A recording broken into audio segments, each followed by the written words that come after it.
देखिए, आज हम बात करते हैं इंट्रोगेटिव सेंटेंसेस के बारे में। इंट्रोगेटिव सेंटेंसेस की महत्वपूर्ण भूमिका है पैसिव वॉइस में, और ज़्यादातर एग्जाम में आपके यही प्रश्न पूछे जाते हैं। साधारण तो अपनी जगह महत्व रखते हैं, लेकिन इंट्रोगेटिव के विशेष महत्व है, और इसी प्रकार इम्परेटिव का भी, जिसे हम आगे देखेंगे। तो एक बात मैं आपसे और करना चाहूँगा कि यूट्यूब पर जितने भी वीडियो हैं, जैसा कि मैंने देखा, वहाँ पर इंट्रोगेटिव टेंसों को महत्व नहीं दिया गया है। वहाँ पर सरल कंटेंट उठाए जाते हैं, आप तक पहुँचाए जाते हैं ताकि व्यूज़ अधिक से अधिक आएँ, लेकिन विषय को गहराई तक नहीं देखा जाता है। तो आज हम वही चीज़ देखने वाले हैं। इंट्रोगेटिव सेंटेंसेस आपके पैसिव वॉइस में महत्वपूर्ण भूमिका निभाएंगे। यदि आपने पूरा देखा तो गारंटी है कि चीज़ें आप बहुत अच्छी तरीके से सीख सकते हैं। ठीक है, इसमें कई पार्ट बटे हैं इंट्रोगेटिव के, जिसे हम लोग बारी बारी समझेंगे। पहला पार्ट है ऐसे वाक्य जिसमें सहायक क्रिया सबसे पहले आती है। जैसे आपने देखा होगा, कोई इज से शुरू हो रहा है, कोई वास से हो रहा है, कोई हेड से हो रहा है, कोई हैज से हो रहा है, कोई हैव से हो रहा है। अलग अलग सेंटेंसेस है जिसमें से सहायक क्रिया से प्रारंभ होने वाले वाक्य। तो ऐसे वाक्यों की प्रॉपर्टी क्या होती है, उसका सूत्र क्या होगा, उसको हम लोग कैसे हल करेंगे, उसको देखते हैं। तो ऐसे वाक्यों में जो सहायक क्रिया सबसे पहले आती है, हेल्पिंग वर्ब आती है, उसके स्थान में हम कोई परिवर्तन नहीं करते हैं। उसको हम ज्यों का त्यों अपनी जगह रखते हैं। इसके बाद में कर्म को कर्ता बनाते हैं तो वो अपनी जगह आ जाएगा। इसके बाद में नॉट लिखते हैं। यदि आवश्यकता है तो बी, बीइंग या बीन। यदि आवश्यकता है तो इनको लिखेंगे, नहीं आवश्यकता है तो नहीं लिखेंगे। वर्ब की थर्ड फॉर्म लिखते हैं। इसके बाद में अन्य शब्द लिखते हैं, फिर बाई, और फिर इसके बाद में सब्जेक्ट लिखते हैं। जो आपका कर्ता था वही आपका कर्म के रूप में आ गया।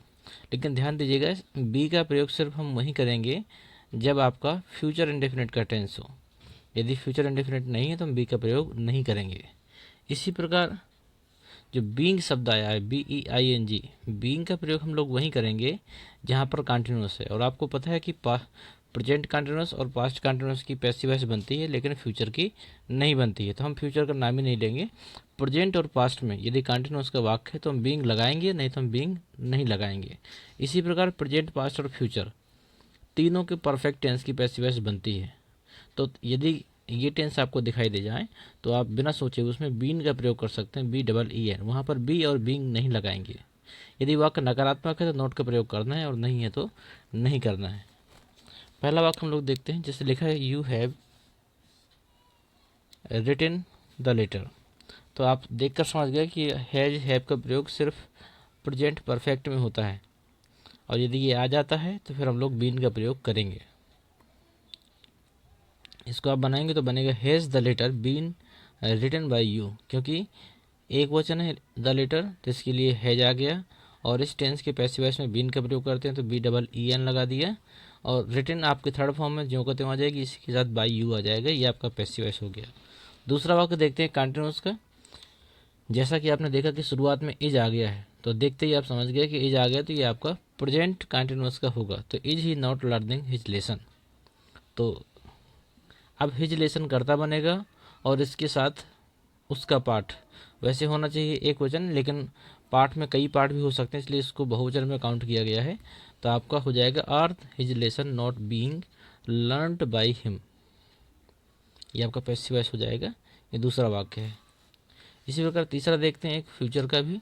विल लग गया तो आप समझ लीजिएगा विल, शैल लग गया तो फ्यूचर का है। और अगर आई है, इसमें हैज है नहीं लगा है, तो फ्यूचर इंडेफिनिट होगा। तो इसमें हम बी का प्रयोग करेंगे।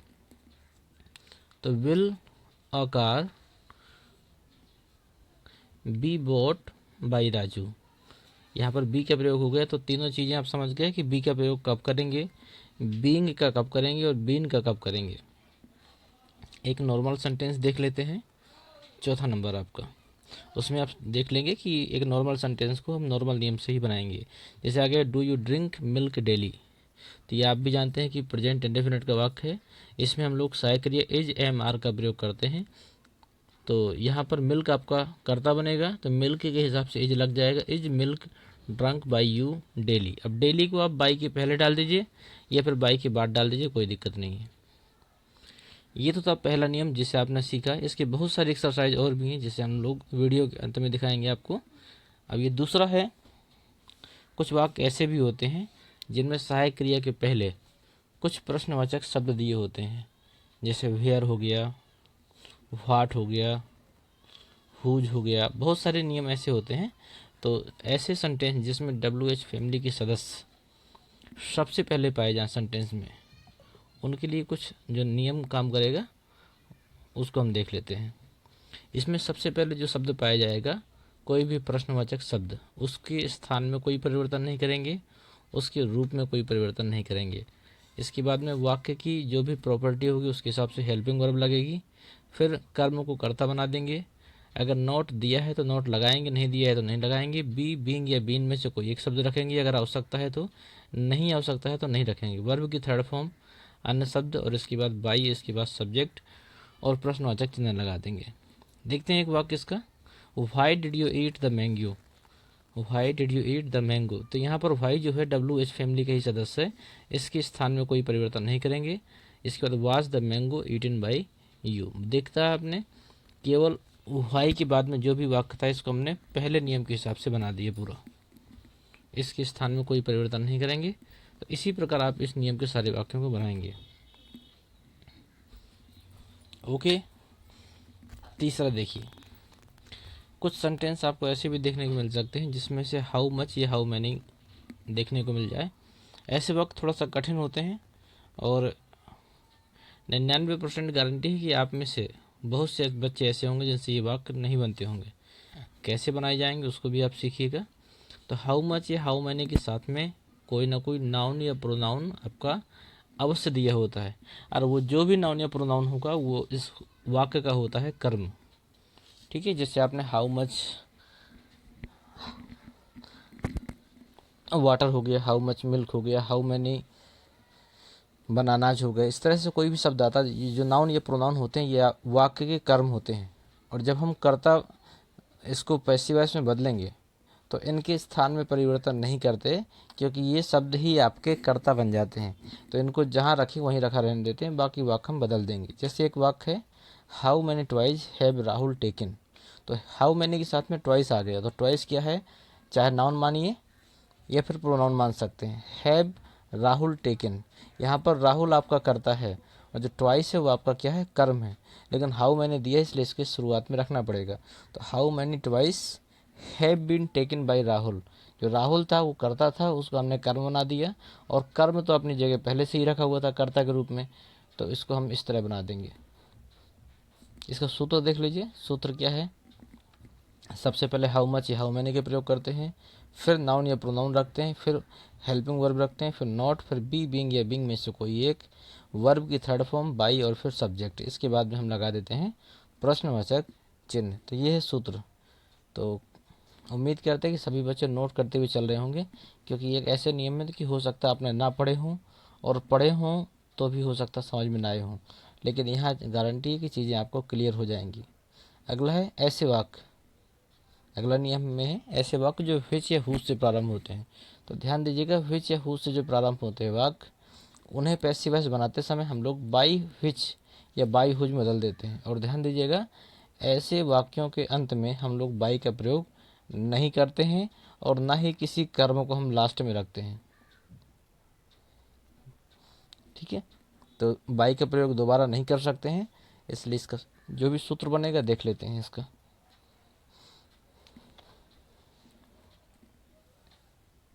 सबसे पहले बाई, फिर व्हिच या हुज, फिर नाउन या प्रोनाउन, हेल्पिंग वर्ब, सब्जेक्ट, फिर नॉट, फिर बी, बीन या बीइंग में से कोई एक, वर्ब की थर्ड फॉर्म, इसके बाद में अन्य शब्द। इसके बाद में हम बाई और कर्म नहीं रखेंगे।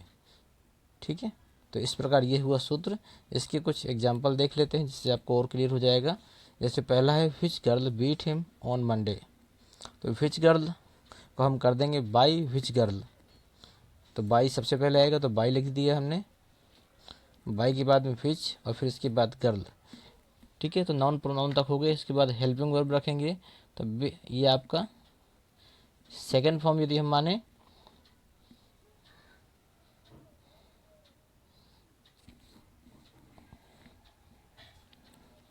तो ये आपका आ जाएगा वाज, फिर ही, क्योंकि हिम यदि इसमें कर्म था, कर्म का रूप था, तो ये बन जाएगा कर्ता, तो बन जाएगा by which girl was he beaten on Monday.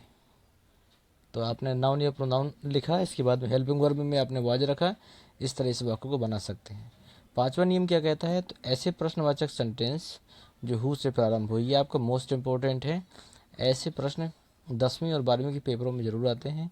इसके अतिरिक्त कंपटीशन के एग्जाम में भी ऐसे प्रश्नों से सवाल बनते हैं कि ऐसे सेंटेंस जो हु से प्रारंभ हो उनकी पैसिव वॉइस कैसे बनाएंगे। तो इस हु को हम बाई हुम में बदल देते हैं। ध्यान दीजिएगा, हु को किस में बदलेंगे, बाई हुम में बदल देते हैं, और बाकी पूरे जो नियम हैं वो नॉर्मल सेंटेंस की तरह रहते हैं। सूत्र देख लीजिए क्या है इसका, हु को किस में बदलेंगे, बाई हुम में। ये चीज़ ध्यान दीजिएगा, ये महत्वपूर्ण है आपका। सूत्र अगर हो सके तो इसके नियम और सूत्रों को नोट करते हुए चलिए। सबसे पहले बाई हुम, फिर हेल्पिंग वर्ब, फिर कर्म को कर्ता के रूप में लिख देंगे, फिर नॉट अगर आया है तो रखेंगे, फिर बी बीइंग में से कोई एक, बी बीन या फिर बीइंग में से कोई भी एक यदि आवश्यकता है तो, फिर वर्ब की थर्ड फॉर्म, फिर आपका अन्य शब्द। एक छोटा सा वाक्य लिया हमने, हु कॉल्स यू, तो हु को हमने बदल दिया बाई हुम में। सूत्र के हिसाब से देखते जाइए, बाई हुम में हो गया। इसके बाद में हेल्पिंग वर्ब, ये आपका प्रेजेंट इंडेफिनिट टेंस का वाक्य है। ये आपका बन जाएगा आर। आर कैसे लगाया, क्योंकि यू को हमने क्या बना दिया, कर्म बना दिया, तो कर्म बनेगा कर्ता, तो हो जाएगा बाई हुम आर यू कॉल्ड। यू आपका बहुवचन है इसलिए हमने यहाँ पे आर का प्रयोग किया। इसी प्रकार एक वाक्य और है, हु टॉट हिम, तो आपका देखिए टॉट सेकेंड फॉर्म है, क्योंकि सहायक क्रिया नहीं दिया गया है इसलिए क्लियर हो गया कि सेकेंड फॉर्म है, क्योंकि टॉट ही थर्ड फॉर्म भी होती है। तो हु की जगह लिख देंगे हम बाई हुम, और ही कर्ता बनेगा तो ही के हिसाब से हो जाएगा वाज, तो बाई हुम वाज, यहाँ पर शी नहीं होगा, ही होगा। बाई हुम वाज ही टॉट, क्योंकि हिम का कर्ता ही हो जाता है तो यहाँ पर शी नहीं होगा, यहाँ पर आपको ही लिखना है, ही टॉट। ये आपका पैसिव वॉइस बन गया है। ये आपके हु का नियम था, मोस्ट इंपॉर्टेंट नियम है। इसके अतिरिक्त एक नियम और भी है बाई हुम वाले वाक्यों के लिए, लेकिन ये बाई हुम नहीं है, हुम मिलेगा, ये गलत प्रिंट है। जिन वाक्यों का प्रारंभ हुम से होता है, WHOM, बाई नहीं, बाई गलत है यहाँ पर, तो उसमें क्या करेंगे, सूत्र देख लीजिए इसका। इसमें लिखा है बाई होम के पैसिव वॉइस बनाते समय हु में बदल देते हैं, तो बाई होम नहीं है, वहाँ पर होम है। होम को पैसिव वॉइस बनाते समय हु में बदल देते हैं, तो ये आपका बनेगा। सूत्र लिख लीजिए और नोट करते हुए चलिए तो ठीक रहेगा। अगर वीडियो को 2 से 3 बार आप लोग देखते हैं तो गारंटी है कि ये आपको पूरी तरीके से तैयार हो जाएंगे। होम को हम बदल देंगे हु में, WHO। इसके बाद में हेल्पिंग वर्ब, फिर नॉट, फिर बी बीन या फिर बीइंग में से कोई एक शब्द यदि आवश्यकता है तो, वर्ब की थर्ड फॉर्म, फिर अदर वर्ड, फिर बाई, फिर सब्जेक्ट। तो देखिए वाक्य ले लिया हमने, हुम वेयर यू बीटिंग, तो हुम को हमने बदल दिया किस में, हु में, WHO। इसके बाद में हेल्पिंग वर्ब क्या लेंगे, जो भी आपका कर्ता बनेगा, तो ये एक वचन कर्ता बन रहा है हु, क्योंकि एक वचन में काउंट होता है, तो हु वाज बीइंग। बीइंग क्यों लिया, क्योंकि उसमें ING फॉर्म दी गई है, तो who was being beaten by you, क्योंकि यू यहाँ पे कर्ता के रूप में है तो इसको हम कर्म बना देंगे। एक वाक्य और देख लीजिए, हुम डज ही कॉल, हुम डज ही कॉल, तो हुम को फिर से हम बदलेंगे किसमें, हु में, WHO।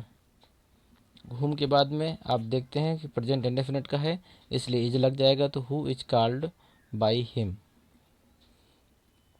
यह आपका बहुत ही महत्वपूर्ण नियम था। इन सभी एक्सरसाइजों की जो आपकी प्रैक्टिस है इसके तुरंत बाद, नियमों के तुरंत बाद करवाई जाएगी, तो आप पूरा वीडियो देखेंगे, वीडियो को स्किप नहीं करना, क्योंकि सारी चीज़ों को सीखना है अगर हमको अपना बेस तैयार करना है तो। 6वां पार्ट है और लास्ट पार्ट है इसका, 7वां है एक्चुअली, 6 लिखा हुआ है इसमें। अगर किसी वाक्य का आरंभ व्हाट से हुआ हो, WHAT, यदि किसी वाक्य का आरंभ व्हाट से हुआ हो तो उसी को हम डायरेक्ट ऑब्जेक्ट का होता है, या फिर वही डायरेक्ट ऑब्जेक्ट का कार्य करता है और उसको हम पैसिव वॉइस बनाते समय सब्जेक्ट मान लेते हैं। अब आप इसको ये भी समझ सकते हैं कि यदि किसी वाक्य में शुरू में व्हाट आ जाए तो उसको हम हटाएंगे नहीं, वह अपनी जगह रहेगा और वह सब्जेक्ट का कार्य करेगा। अगर बाकी चीज़ समझ में नहीं आई तो इतना समझना कि व्हाट ही आपका करता रहेगा, इसको हम अपनी जगह से हटाएंगे नहीं। तो what plus helping verb plus not plus be being या बीन में से कोई एक शब्द, फिर वर्ब की थर्ड फॉर्म, फिर बाई, फिर सब्जेक्ट। जैसे ये वाक्य है, व्हाट आर यू डूइंग, तो व्हाट ये अपनी जगह पर रहेगा। अब ये वाक्य है आपका प्रेजेंट कंटिन्यूस का, तो यहाँ पर इज का प्रयोग करेंगे क्योंकि एक वचन में काउंट होगा। तो what is being done by you, ये इसका बन जाएगा। एक वाक्य और देखिए इसका, देखिए ये रहा स्क्रीन पे अगला वाक्य, व्हाट डू यू ईट। तो व्हाट का व्हाट रहेगा, इंडेफिनिट है इसलिए हम लोग इज का प्रयोग करेंगे। तो व्हाट इज, इसके बाद में बीइंग की हम आवश्यकता है नहीं क्योंकि इंडेफिनिट में बीइंग नहीं लगता है। तो what is eaten by you, ये रहा आपका वाक्य। इस तरह हमारे सभी इंट्रोगेटिव के जो महत्वपूर्ण नियम थे वो समाप्त हुए। अब इसकी जो भी मिसलेनियस एक्सरसाइज होगी, मतलब सभी के मिक्स वाक्य होंगे उसमें, उसको हम देखेंगे, पूरी तरह सीखेंगे।